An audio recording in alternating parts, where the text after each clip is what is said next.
Welcome to Inside Mandy's Primetime Addiction with me, Mandy. Alright, this week marked the debut of a very special TV show. Not anything to do with the actual show itself, but the fact that NBC put the entire series online the day after it premiered. It's Aquarius. If you haven't seen it yet, that's fine because you can watch it on NBC.com, on the NBC app, and on Hulu. This marks a changing point in television. I'm assuming they're trying to compete with Netflix, with people wanting to binge watch shows, but also just marking the change in television because we consume television in different ways. I mean, if you're like me, I watch most of my television online. Or there's a lot of people that DVR everything and watch it on DVR.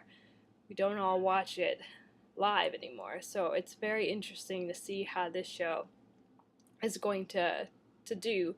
It's also going to be airing a new episode every single week as well. So will that split the audience, or will they still tune in? I mean, it's going to be interesting to see how it does, and if other networks are going to try the same thing. For me, what drew me into Aquarius was Claire Holt.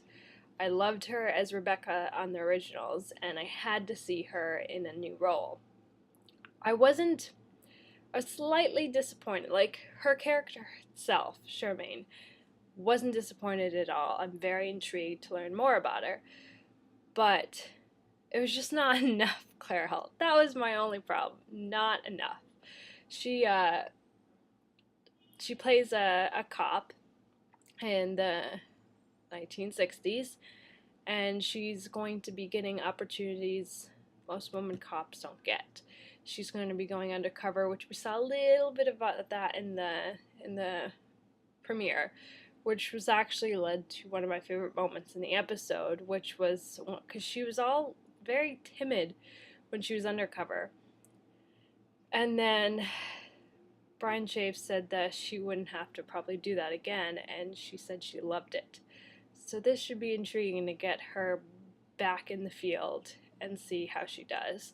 The show premise itself is about Charles Manson chasing him. It's before the murders that happened. So it's a fictional story, and he's kidnapped a girl who just happens to be the daughter of this cop's ex-girlfriend. And this also marks a new show for David Duchovny before he returns to the X-Files. So his character is quite interesting, Sam. He's a detective, and for the most part, he seems like a really good cop, but the show, I mean, clearly I didn't live in the 60s, so I don't know how it was, but the show is definitely in a whole new world. Like, you can tell that you're not in the present day, and it's interesting to see how the cops have no respect, which is going to be interesting to see Charmaine, because she's a woman who has less respect to begin with, and then she's a cop on top of that. So Sam has to come up with very creative ways to solve cases. And it's going to be interesting because it is fictional, but I mean, clearly they don't get Charlie Manson here. So it's going to be interesting to see how this case is solved. I really liked Brian Chafe. He's definitely going to be our eye candy for the show, but he's an intriguing character as well because, well, he seems slightly not to know what he's doing, maybe stoned a little bit, and then at the end of the premiere episode, I won't spoil it, but something happens that really opens your eyes about this character, and you go, he's going to be interesting to get to know. So it was a 2-hour premiere, and you can watch those and everything else online, or you can wait weekly to watch the new episodes. I'm not quite intrigued enough to binge watch a show, but I am intrigued enough to watch the rest of the show. So have you watched it? Are you binge watching it now? Did it hook you that much that you're just going to be like, next one, next one, next one? So there was an interesting moment in the promo for Bones next week Angela and Hodgins are leaving. No, no, they can't leave. I mean, especially they can't leave because Bones has been renewed for a new season. So, how can we have Bones without two of the main squints? I mean, some of you may like, kind of like some of the interns. I mean, I preferred when there was just Zach. Didn't necessarily have to be Zach again, because I really like when they brought Sweets in. But one intern, I preferred the one intern. I don't know if the show can survive on just a bunch of interns and the two main squints gone. So, is it true or is something going to pull them back? Because according to the trailer, they're leaving. I can't find anything that actually states that they're for sure leaving. Or so the article I read said that they actually signed new deals. Not saying that they can't get out of their deals, because it happens all the time. So next week, The Whispers is finally premiering. I read about it last summer, and Barry Sloane was going to be in it, and I was so upset at the time because he had just been written off Revenge, so I was all excited that he was going to be coming back soon, and here it is a year later.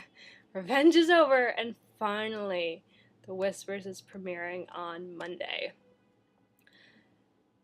So I'm very, very excited for the show, also because Milo Ventimiglia is in it as well, and I just liked his short time on Gotham. That was really good, got me really excited to see him in The Whispers, and I'm just really excited for this show. I mean, the story seems intriguing, but gotta be honest, it's the characters, it's the actors playing these characters that I'm looking forward to the most.